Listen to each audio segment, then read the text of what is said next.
Kā es sevi raksturotu? Es sevi varētu raksturot kā cilvēku, kurš ir sajūtis mākslas, pasaules maģiju, to gaisotni un visu, kas ar to saistās. Un tas, kas to sajūtas, principā no tā nevar vairs atbrīvoties. Tas ir uz mūžu.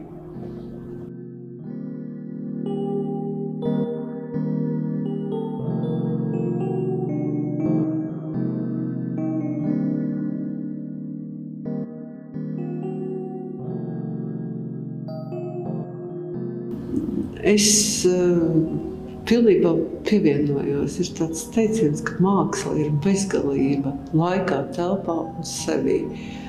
Un man liekas, ka tas pilnībā izsaka, kas manā uztverē ir māksla.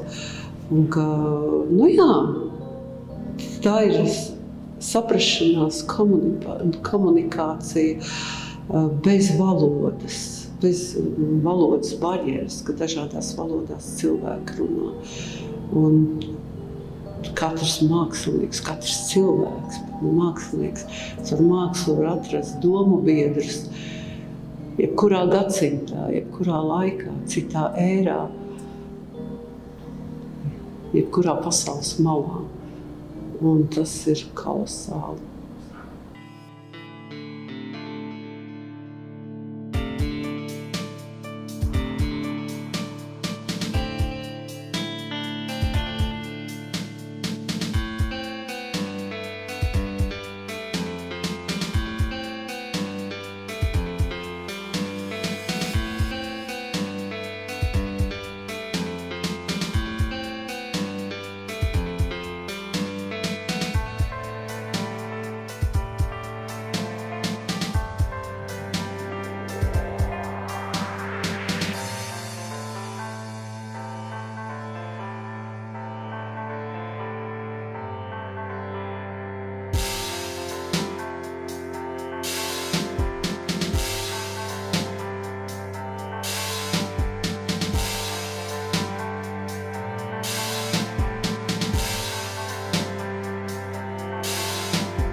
Katrs darbs ir bijis izaicinājums. Teiksim, no sākuma Mākslas akadēmijas pēdējie kursi un arī uzreiz pēc Mākslas akadēmijas es grafikas nodaļu beidzu akadēmijā 1981. gadā. Tad es tieši darbojos grafikas jomā, Mākslinieku savienības darbnīcā, un, protams, tas arī bija izaicinājums viss. Un pēc tam arī pasaku grāmatas, ilustrācijas, tas bija liela apjoma darbs. Un, protams, pirmo reizi, kad tu to dari ar visu iedziļināšanos materiālos. Un tas arī milzīgs izaicinājums, jo tad arī nebija tik daudz materiālu pieejama, nebija interneta, vispār to tagad ir grūti iztēloties.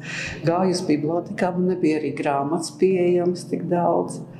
Vispār patiesībā pilnīgi cits laikmets tas bija. Un, arī darbs animācijā pie filmas Kaķīša dzirnavas ar režisoru Stiebu. Tas arī bija, viss notiek pirmo reizi, tas viss ir jauns, viss ir jāapkūst, ir kaut kā jāprot, jāpielāgojas, jāiemācās daudz kas.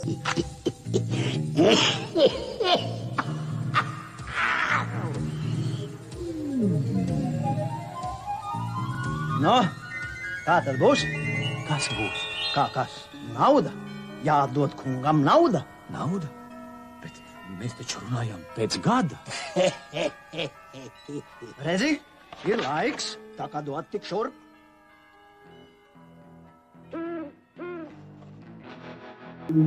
Visu laiku ir tie izaicinājumi. Katrs solis patiesībā mākslā ir izaicinājums, jo nekas jau nenotiek pēc tās pašas receptes.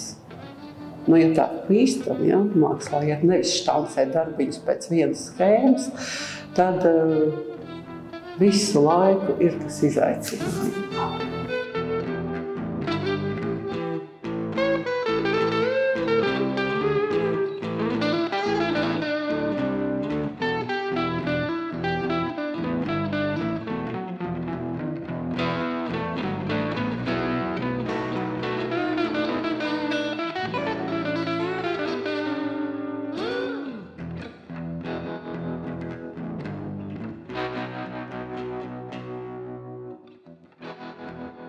Katrā ziņā, tā kā es mācījos skolā un studēju, es, protams, nekad nedomāju, ka es būšu skolotāja.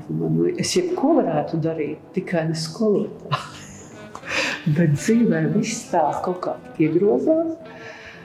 Būt par skolotāju, tā ir ļoti liela mācīšanās pašam un skola. Audzēkņi ļoti māca skolotāju visādos veidos.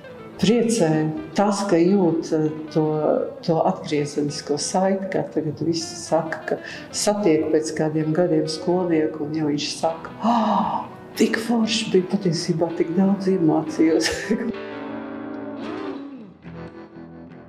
Un arī, ka pareizi tagad tās vēstulītes tiek rakstītas, un kad pasaku paldies par daudz ko, tas ir svarīgi tomēr, kad tu saproti, jā. Un vispār, ka labi darbi sanāk, ka interesanti darbi sanāk, un jā, arī audzēkņiem par to ir prieks, ka nav tā, ka tas tikai skolotājiem vajadzīgs, ka skolai, tad tas ir, jā, viņi mācās brīnišķīgā skolā. Un lai viņi tiešām maksimāli paņem to, ko viņiem šī skola var dot, un ieteikums, lai katrs meklē to virzienu, to nišu, to jomu, to lauciņu, kas viņam tiešām reāli patīk, lai darbs ir prieks un hobijs vienlaicīgi. Ja grib tiešām absolūti ziedot sev mākslā, tad tai ir jābūt visai dzīvē.